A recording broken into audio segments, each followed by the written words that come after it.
Rated Gen Z, where real talks get real.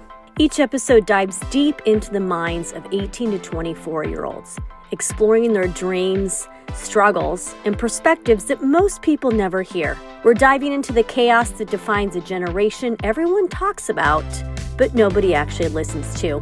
This isn't just a podcast. This is a generation speaking.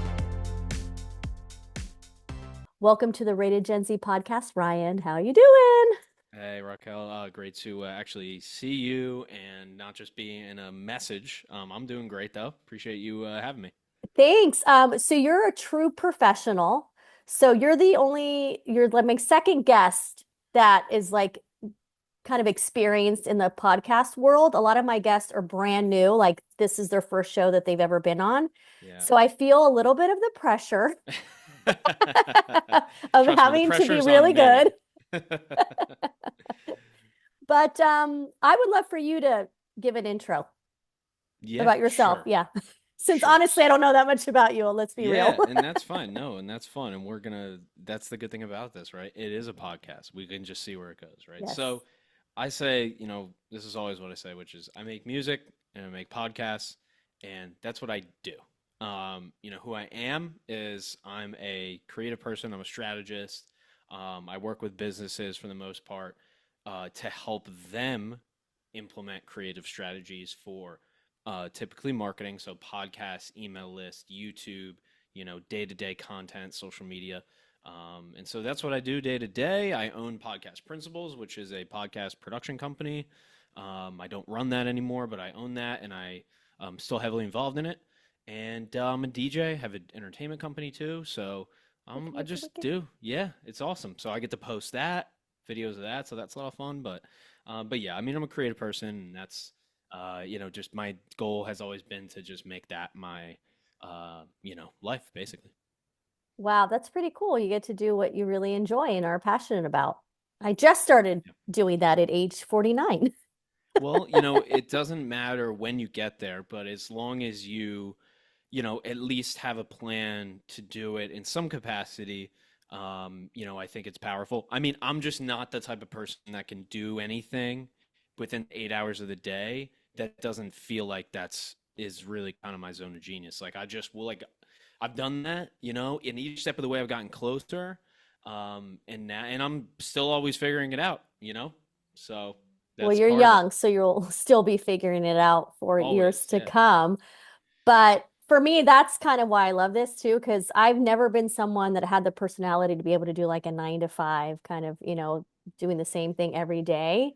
Yep. And I feel like the beauty of what technology has done and social media. I tell people that because of social media, one of the positives is that we get to still be relevant at like my age and still get to be creative and do things and not be, left out in the pasture, which I think before we kind of were. Now we can be 99 creating content, having a podcast, Yeah. making money. Yeah. Yeah. I mean, many my clientele are all a split. I mean, I was going to ask you I who have your a client clientele who's was. 70 years old. He has an AM radio show that we're turning into a video podcast, and he's now posting on LinkedIn every day, and Nice. that's what he's doing. So yeah, I mean the reinvention, I mean that's been a huge theme, and for all of my clients, whether they were somebody like Jim Fielding, who worked, was the head of all Disney stores, worked in corporate, was the CEO of Claire's, and then transitioned to running his own business in the last 5 years and launching a podcast. And he's in his early 60s, and he's constantly pivoting and reinventing. So the one thing I've been able to do is surround myself with people, whether I'm paying them or they're paying me, or no money's being exchanged, but just people who are down for that kind of reinvention. And if you're younger, you assume that you don't understand what reinvention even is, right? Because you Yeah. haven't really done anything to reinvent yet, or you haven't You haven't pivoted yet. 'Cause invented you yourself to need to reinvent you yourself. need to be doing something to pivot away from something, Yeah. right? So yeah, I mean, it depends, of course, who it depends on the person, right? But I think that's a massive theme for myself, and it's even if the day to day doesn't change, you can still pivot, you can still move, you can still try something new. So when did you actually start doing all of this? Because you're still so young, and the fact that I feel like you're so established. So, like, when did it start? Yeah, I hope that no, I feel established, but I Remember, feel perception very is unestablished. everything. Yeah, I mean, so okay, so yeah, I started very, very young. I started making videos when I was like 11, 12, 13. I made when I was 12, or no, when I was 13, I made gaming videos and got one of them got a lot of views, and so that was like I was like, okay, I'm doing something here. Of course, I copied my friend. He had way more views and subscribers than I had, but I was doing that. So that was big. I was also always a musician. So I've played in bands, I've played guitar, drums. I'm a rapper too. Like I'm producing music, I'm making music, I'm releasing it, I'm DJing. Like I'm always have that. So like I was always doing those type of things. But I quit YouTube, I quit music. I kind of had, in 2018, a moment where I had to figure out like, hey, what am I going to do? What am I going to do here? Am I going to keep going the direction I was going, which was like not a good path, selling drugs and like, working and making a Hmm. lot of money, but doing some good things and some really bad things. And so, okay, what am I going to do with my life? Right. And so that was like 2018 is kind of the pivot point where I started to purposefully change my own life, which is, of course, difficult to do when you've never changed your life before, How old were you in 2018? I was 19. So you essentially had an existential crisis at age 19 when most Yeah. people have it like later in life. Yeah, yeah. And listen, a lot of, people will probably Gen Z, even millennials will probably relate to this, which is I didn't plan to go to away to college, right? I went to community college. But I didn't think about what that was actually going to see what that was going to feel like or what the Hmm. day to day of that was. Well, the day to day of that is everybody who you just connected with for the last 5 to 10 years is gone, and that's just it. Yeah. So that forced me, along with I did have a career as a mechanic, so like that was working, which was good. So I leaned into that, and I got my boss at the mechanic shop gave me a CD, and that CD was called Rich Dad Poor Dad. And I was like, Mm. dads, what the heck is this freaking CD about dads? He was like, I've never listened to an audiobook in my life. He was like, just listen to it, see what you see. Maybe you'll take something out of it. So that was the first like self improvement thing that I ever did. And that was gifted to me, thankfully. And then from there, it was like Tim Ferriss, Joe Rogan, Sam Harris, getting into all these kind of like, gurus in their Hmm. respective fields.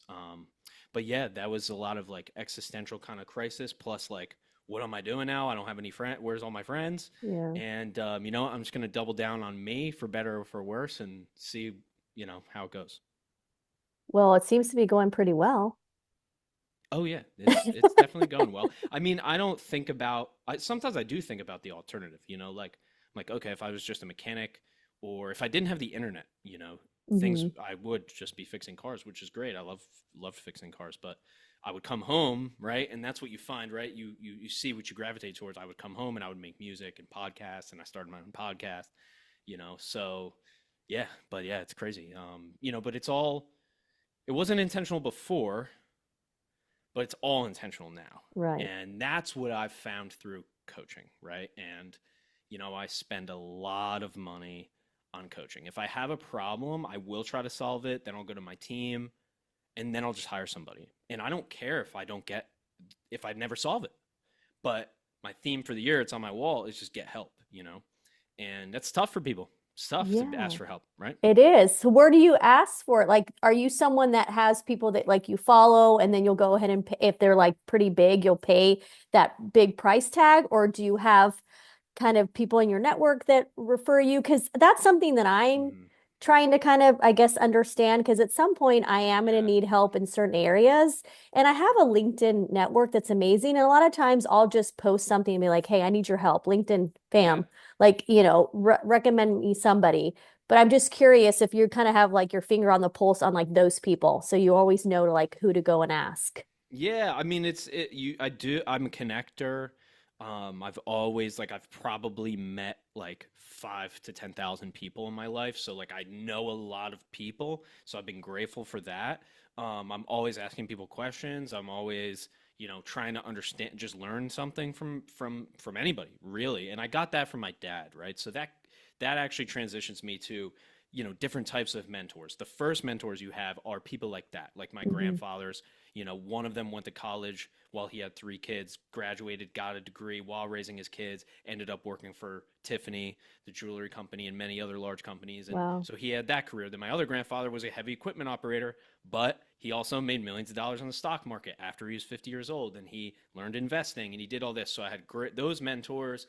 Then I had my dad, which was just like work, like extreme work ethic, right? So you learn from that first, your like initial pool, right?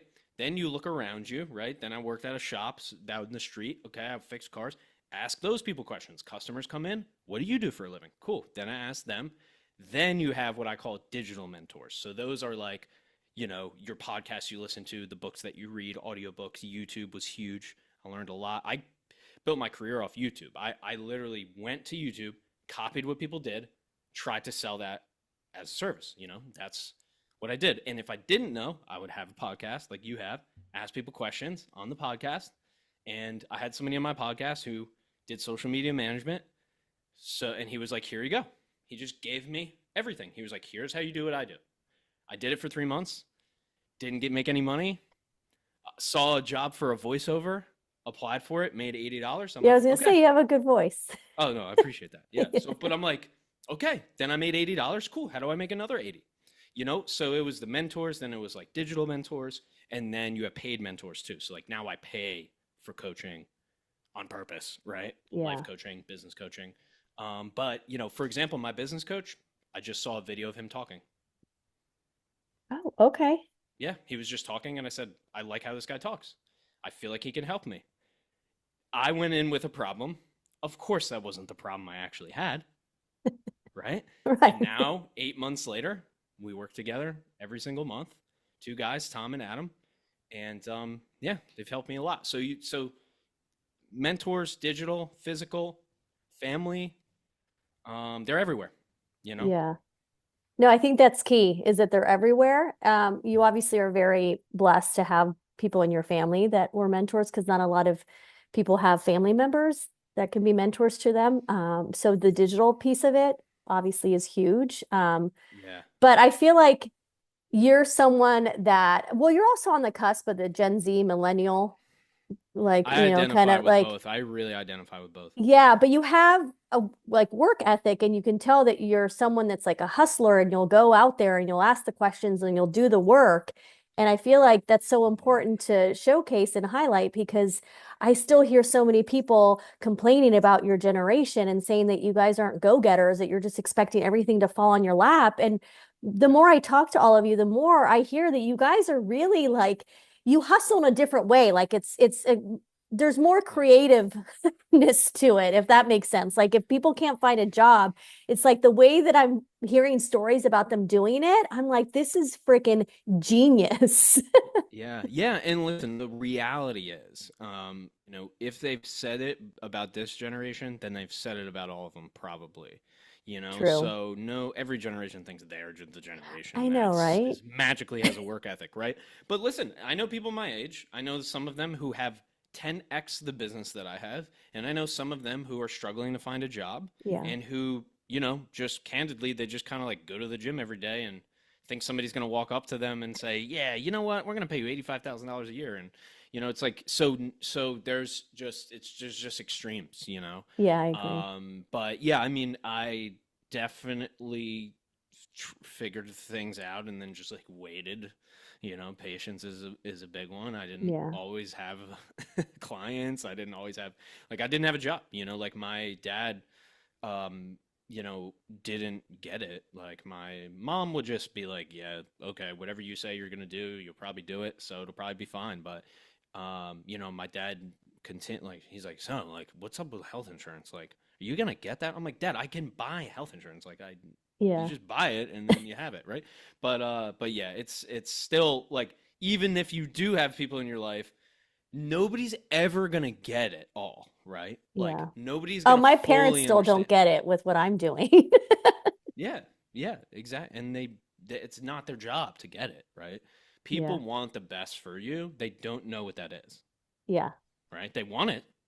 They think they might think they know, but nobody knows better than you, and you don't even really know. So, Yeah. that's why you just, try to, what for me, it's just been figuring out what I really want, which is obviously very difficult, especially if you're age 18, 20, 25, 30. It doesn't, especially in that first beginning stages, like you have no idea what you want. Oh yeah. I mean, I And I try to still tell them. don't. Yeah, I try to tell them all the time. Like you're gonna always be figuring it out, so don't feel like you have to have it figured out because so many do. So let me ask you this because you were talking about like, you have friends that have 10x what you've done and some that are, kind of not making money. Are you someone that allows kind of yourself to compete with people out there or compare yourself with what's going on out there? Like, does it affect you in the way you run your business or where you feel like you need to be? Because I know for me, when I first started creating content on social media, it was hard for me because I'm essentially competing with a bunch of young people. And so I did compare myself a lot and then to people my age that were just much, more advanced. But now I've learned to just let it go and now I don't care. Like my journey's my journey. So Mhm. how do you deal with that? Yeah, I think the comparison is just going to happen. It's just a human trait. So, to eliminate that, it's not going to you're not going to eliminate it, right? So that's going to happen. Now, what you can do is recognize that you're comparing yourself, right? Okay. And so that's what I try to do. And then for competition, really competition, the definition would be that if you are truly competing, then there would be a winner and an end point. And if Mm, neither of those two things exist, and in which case in business they don't, yeah. there's no winner. If I have a podcast True. production company and so does this guy and so does that guy, we can all compete, but there's never a finish line. So what are we really competing against, right? What are we competing for, right? So if that's the case and there's no finish line and there's no winner, and if there's no winner, then there's really no loser. So then what do we really is there really competition at all to begin with? So of course there's is competition in terms of, well, one of us is going to get this client. It's either going to be you or going to be me. Now, if I did all I can possibly do, then that's it. So I what I've done is really try to focus on actions every day. Like for example, I have a goal right now, which is actually an income goal, right? But every day I write down the goal at the top of the page, and then I just make sure everything I'm doing that day is either contributing or not to that goal. And if it's not, then I won't do it. So then I don't have to worry about anybody else, except for my team, except for people that are helping me. That's who I'll be concerned with because it's contributing to the goal, which gets me the life that I want, which allows me to help the people that I want to help, which by helping them gets me the life I want. And now I'm good. Now I don't have to compete. So Yeah. that's what I've done is like really focusing on those actions that contribute to the goal, which the goal gets you the life that you want. And then you get there, and then, okay, maybe you don't, maybe you'll have to pivot, but Yeah. so Well, that's how I look at it. yeah, and it's like what you said, being intentional, right? So it's like Hmm. I'm now learning to be intentional too with my time and my energy because I was that person that wanted to be everything to everyone. And then I realized, like, what am I doing? I can't. And there's a lot of energy vampires out there, a lot of toxic people that'll take advantage of your kindness and your time and your energy. And I finally had to start setting boundaries as of Hmm. late. Oh yeah. Um, so that was like a big one. But I feel like with the competition, there was an article that I just read about Gen Z and how, right now it's like an attention economy. So essentially, I feel like people are competing for attention, right? But at the same time, there's billions of people in this world. I feel like everyone's going to have an audience and everyone's going to attract the people that they need to attract by what they put out there. Yeah. So I feel like a lot of the what we do, like podcasters, content creators, it's that attention piece that I think that's where the competition Well, can what be. creates attention? In Intention. intention, right? So cool. Ding, ding, ding, ding. You can have a million people watching you, Yeah. and like, what's the intention, right? Yeah, I So, think that's a reminder for people too. Like, yeah, yeah. Oh, it's absolutely true. I yeah, would never deny that. I literally am a marketer, so like I get it. That's what I do. I grab attention, right? yeah, That's my job, right? But the intention side is it's not for me, it's not how many people are watching. It's just who is watching, yeah, right? And so that's what I end up focusing on. When you I mean, I think it was man, I saw it was an article that I saw or a post or something. It was like I think it was whoever is like the biggest golfer in the world right now or something, Oh, right? I don't know. I'm not a big. He got like $123 million contract, right? And Oh my gosh. he's like, yeah, I know I'm successful, but like he's like, it felt good for like 5 minutes, right? Yeah, Like you see this, right? For you have 100 followers, and you have 1,000, and you have 20,000, and then imagine, oh, you have 100,000. Feels no different. Almost feels worse, right? Or you take this guy who's like the PGA winner or what have you, who yeah, makes $123 million and is like, yeah, like nice, but still you have to still get up tomorrow. So that's the other side of it of like, yeah, sure, maybe you're competing on a feed, but you're you, yeah. like right here. Well, Like and I there's think guys that's, working on yeah. my house right now. Like that's reality. There's guys outside like banging on my apartment or whatever. It's like, yeah, then you're just here. Yeah. But I feel like that's something that is just no matter what generation you're in, how old you are, it's kind of this experience and realizing as time passes and experiences pass, like you realize what is a priority to you and what's Mm, important. And so I feel like a lot of it is the younger generation, like the younger kids that see what's happening on social media, they haven't really quite grasped that that's not going to essentially bring you like true happiness and contentment, right? Like I feel like yeah. they have to navigate it in a way where they're going to have to just kind of learn that lesson on their own and over time. Because as adults and parents, it's so easy to be like, oh, you have no idea, like you know nothing, like just wait. Hmm. Right? And so, but that's Yeah, part of that's life. tough. Like we Yeah, also it have to is. be okay with that everyone's going to have to just make mistakes and figure it out. And maybe there are people that think that the money is going to bring them happiness, that the attention, the Mm, following, the likes, there's plenty of people that haven't really experienced like who they are yet to understand that at the end of the day, like that doesn't matter. But who am I yeah, I to mean tell you it's that, you know? yeah, yeah, and I feel for them because it really is their currency. Um, unfortunately.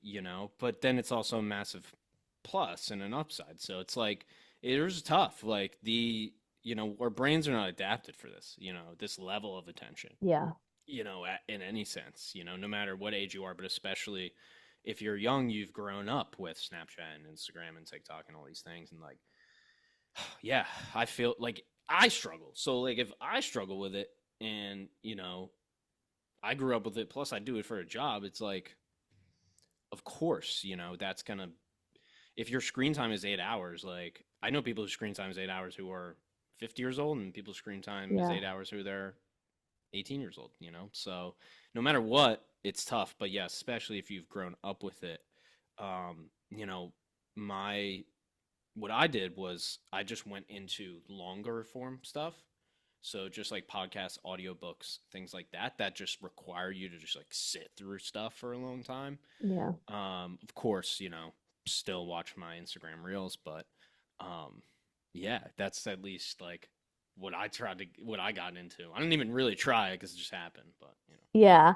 It's interesting because like I don't know if you have been watching Love Island, if you were like even into that show or kind of heard the hype around it, but that's something that I feel like is really relevant right now is the fact that people are putting themselves out there because first, opportunities, right? A lot of people do that. Like, I mean, that's why I did a lot of what I was doing because I knew it was going to open the door for me and opportunities. And then with the people, your clientele, same thing. You're putting yourself out there, but Yeah. along with it can come just this backlash and this like cyberbullying. And I know, for instance, with Love Island, there were contestants on there that post from the past like were resurfacing and then they were getting attacked by that. And so like what I'm Hmm. finding is that a lot of people are probably now like they're older, like they were younger when they started, right? Didn't understand like consequences and like kind of what could happen in the future with things that you put out there. But at the time, you don't really know what you're doing. And I'm guilty of that. Like I'm sure I put stuff out there that I'm sure people can pull up and be like, what was she thinking? And I was kind of naive when I was Yeah. doing it. Now Yeah. I'm more intentional. I'm kind of better about like how I'm putting myself out there. Yep. But like that piece of it, I feel like is so difficult to navigate. So I'm curious, like, do Yeah. you worry about that? Do you have clients that are really concerned about that too? Of like, hey, this is going to make me look this like this, or my audience is going to really be offended by what I say. Like, I feel like we're so now conscientious of like what we say and what we do that we don't even really have opinions anymore. And we're really not being as authentic as maybe we should be because we're scared of what people are going to say or react. Yeah. I feel like that's just a huge thing right now that's really difficult to tackle. Well, I think it's interesting because I, for example, I heard Mark Zuckerberg say this. He was talking about something that happened to him when he was in college, Hmm. which was a website that I think it was like a pre-Facebook website, but it was a website that he created that the college made him take down, and this was Harvard, by the way, and Yeah. so they were like they said, well, yeah, aren't you like you learned your lesson now? Everything on the internet is there forever. He goes, no, it's not. He's like, I just took this website down. It's not there.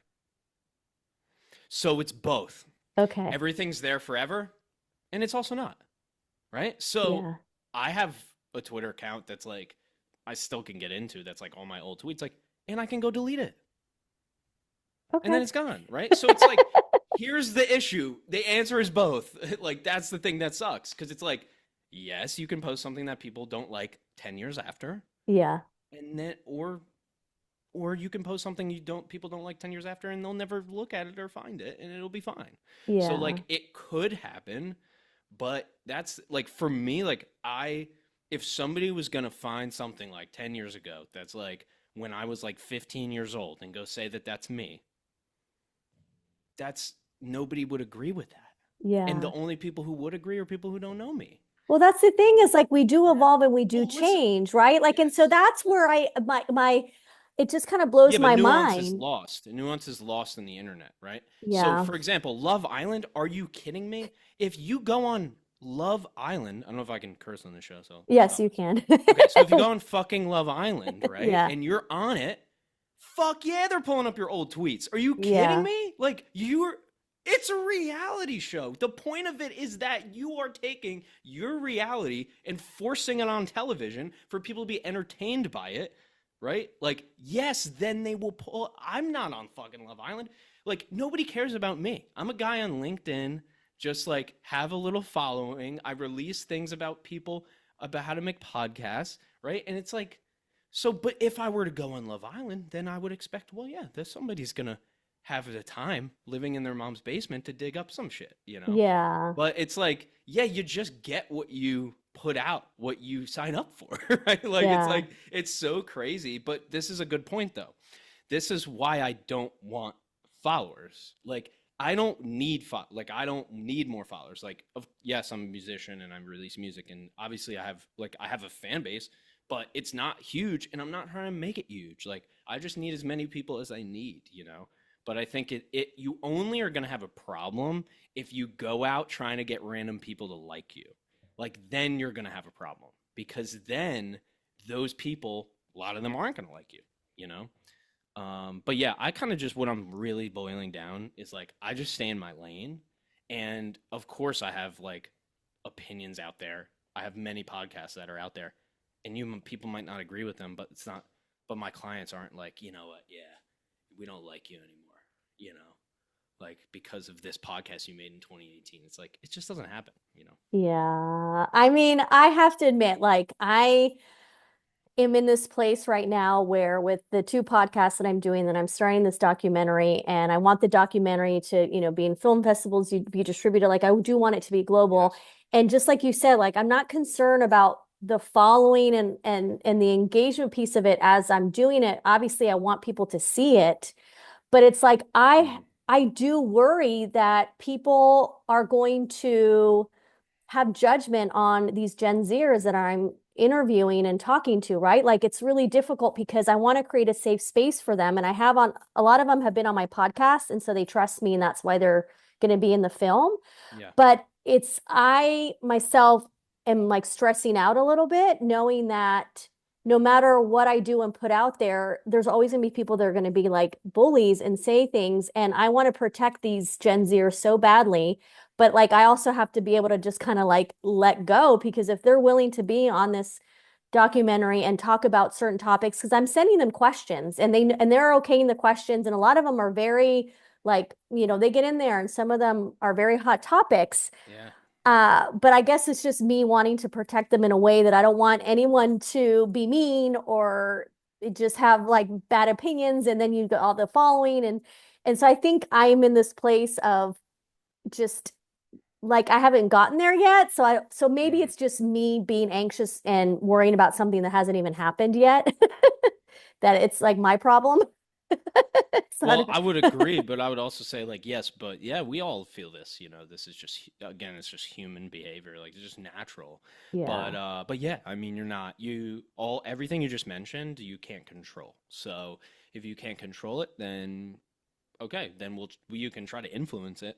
But other than that, like, I made a comment on a post yesterday, and then this person DM'd me and said how they're gonna win and how that what I said was so damaging to them and how they're gonna change me and fix me, and then I just go click block. Block. Yeah, because it's like one thing I never do, and I've never done in my entire life, is like try to change somebody's mind. Like I have influenced people. I've influenced many people to do many things, but I've never changed their mind. That you change your own mind. So you can't do that. You can't change somebody else's mind. They only choose to change it or not. But that's what I realized. Like, yeah, I'm just not even here for it. So like if it's on if you even are and you release it on YouTube and you're concerned or I'm down, I like open comment sections, but you could just turn the comments off. Yeah, I have them It's like turned off, I think, for my Rock the Boat, which is under 18, and maybe even my yeah, rated Gen Z. I think I have them turned off on purpose because I don't need to have any kind of trolls saying anything. Like I said, I'm trying to create a safe space for but these that's the Gen intention, Zers. so you're good. Yeah. I know, but it is something that I feel like we all struggle with this at this day and age. Like it's the reality of what is happening. And then you have AI, which is another Yeah, thing too. Like I yeah. just saw an article today that they're saying that like creators now, like people are, using AI to duplicate creators out there with video. So it's a Oh yeah, thing. yeah. Oh yeah, 100%. I mean, No, do you worry that's about that? Do you worry about AI at all? Like I know YouTube too, I just saw they're not paying any creators, content creators that are using AI even for voice, for images, for anything. If they detect that there's any AI being used with these content creators, they're not going to get paid. that's interesting. I don't Yeah. necessarily agree with that, but no, I don't worry about it. I love AI. I use it every day. ChatGPT is my best friend. This is crazy that I'm saying this because years ago I didn't use it at all, but yeah, I love it. It's helped me so much. It helps me. It helps my clients. It helps my team. It's just like synthesizes information. I just used it. I didn't use it. My girlfriend went into my ChatGPT. I gave her my ChatGPT, and she had a conversation with ChatGPT about me. What do you think of my boyfriend? Yeah, literally, literally. Like, and it's scary. Like, scary and it's valuable though. It's good. She was like, "Oh yeah, there's like validated things for me," and actually like because the one thing it doesn't have, it doesn't have a lot, right? Is intuition. Yeah. So it cannot infer anything. It has to have a data point, right, to point back to. So that's the good thing about it. It's never gonna really assume things. So it just goes based off facts. So, but yeah, I use it. I love it. I'm not concerned. I'm not worried. I just use it for what I use it for. For me, it's just like if Google Docs talk to you, Yeah. that's what it is. Like it's Well, yeah, I just use Claude AI, and I will say that I've been using it to for the questions that I'm asking these Gen Zers. Like I'm prompting it very specifically of like, hey, this person is this age, this is what their experience is, this is what they want to talk about, but I want to do it in a very insightful way that invokes a conversation around like how we da, da, da, da, and it's coming up with these amazing questions. Like I couldn't come up with better questions, and these I Gen know. Zers are reading them and they're like, these are great. And or they're telling me, can you insert this in there, or can you add a mental health aspect to it? And then I'll just go back in there and prompt it. And it's been fantastic. And then in 2 seconds, not even 2 seconds, 1 second, it comes up with these questions. So for me, like it really has been a game changer, and it's saved me so much time. I upload my podcast to I have a Flow Send AI, and it'll go ahead and timestamp everything. It'll come up with titles, descriptions, like ideas for blogs. I mean, everything you can think of. And so for me, I'll Yeah. admit, like, hey, I need it because I'm a one woman show over here. I do everything by myself. Yeah. So I need If- help. No, that's great. Shout out to Michael Katz. He's the founder of FlowSend. I know him. He's a great Yes. guy. Yeah. Yes. So he actually reached out to me. We had a great conversation. And so See, I'm yeah, using he's it a because of him. he's a So good one. he'll Yes, appreciate the shout out. We'll 100%. have to do like a little clip for it. Yeah, and he's waiting on me. He's like, because I'm telling him like, oh, I could use this and that, and I'm like, I kind of like built out. I got my own systems or Oh, do whatever. But you? See, I he didn't have has. anything, and Well, we're an it's agency, been so we great. manage so many podcasts that it's like we have to have our own internal systems because there's so much going on. But That not to makes say sense. if it just because it doesn't work for me doesn't mean it doesn't work. It's fantastic. But yeah, Yeah. all these tools, Opus Clip as well is another big one, Submagic, but Yeah. these are all things that most of them they don't, replace people. They give you like, okay, I wouldn't have clips for my podcast, but since it's AI, I'll do it. Now I'll have clips, Yeah. for example. Yeah, I still have a Gen Zer that does my clips for my Instagram account for this podcast. She'll do it. Like, yeah, I'm trying to also use a lot of the Gen Zers like as part of the process of what I'm doing, just to kind of showcase that like that's how you empower them too, is you give them a chance and you give them the opportunity to do things. So I have Oh a yeah, lot of I did these. this Yeah, with so my it's been best. great. I did this with my best friends. Like I worked at a music studio and I hired one of their engineers. His name was Tyler. He was the first audio engineer we had. I'm from New Jersey, so he was from North Jersey. Hired him. Then I hired my friend Jack. He's my GM now. I hired my friend Aaron, who was my college roommate. He does all of my websites and all of our clients' websites now. So it's like, yeah, that's like you can do that too. Like my cousin, made a video company with his friends, the last couple summers, and they got contracts to shoot for skimboarding competitions at the Jersey Shore. And it's like, yeah, like hire Gen Z, Yeah.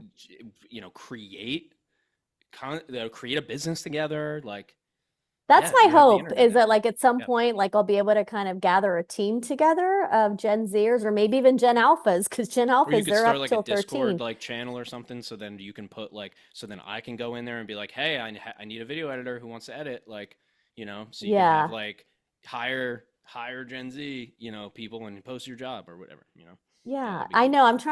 I'm just kind of seeing where this all takes me, but I have like so many different ideas, and I envision like this being much bigger than it is right now. It's just not knowing where it's going to go. I just have to take it day by day. But No, for sure. I have a couple people in mind to send your way to who have done something similar to this. oh, that would be great. I'll write their Thank names you. down so I don't forget. Yeah. Yeah. But this was awesome. It's basically that time to close things out. Always goes by too I fast. know, that's what I love about it. Is there anything that you want to share that we haven't talked about Hmm. that you feel like is really important that our audience hears? Yeah, I would say one thing that you don't stop doing your art. And it doesn't matter what art it is, right? It could be cooking, could be painting, it could be flipping things off Facebook Marketplace. It could be like making hats or like I don't know. I don't care. Yeah. Going to the gym, like making sandcastles. I don't care what it is. But, for me, it was making music. And I stepped away from that to build this business. And I don't regret anything. But I stopped. Like, I listened to one of my songs the other day and I'm like, oh my God, this song's 5 years old, So just keep doing your art. Just keep doing your passions and your hobbies. Don't let anybody tell you that you can't do those because you got to focus on one thing or you got to focus on your career. Your career is those things. If you like fishing and golfing and, or you like getting your nails done or you like, going to the beach, that's your career too, because you're you, right? So you need to do those things to do your career, to do the work. You need to do those things too. So there is no extracurricular, right? Anymore. Like it's curricular, it's mandatory. Do it. Don't stop those things. So that's the advice. That's what I would give to my younger self. That's fantastic. I wish I had that advice decades ago. I'd be in a different place. But then again, Hey, you're here now this doing was my this. This is journey. what you're meant to do. 100%. Yes, I Well, got thank you there. so I got much. there eventually. Yeah, But thank you, Ryan. I really appreciate it. And yeah, I'm looking forward to hopefully collaborating, working together I'd love to. soon. I love your mission. I love what you're doing. Keep doing it. They need it. We need it. So that's it. Keep it up. Thank you. If you enjoyed this episode and you're between the ages of 18 and 24 and would like to be a featured guest, go to rock.vision.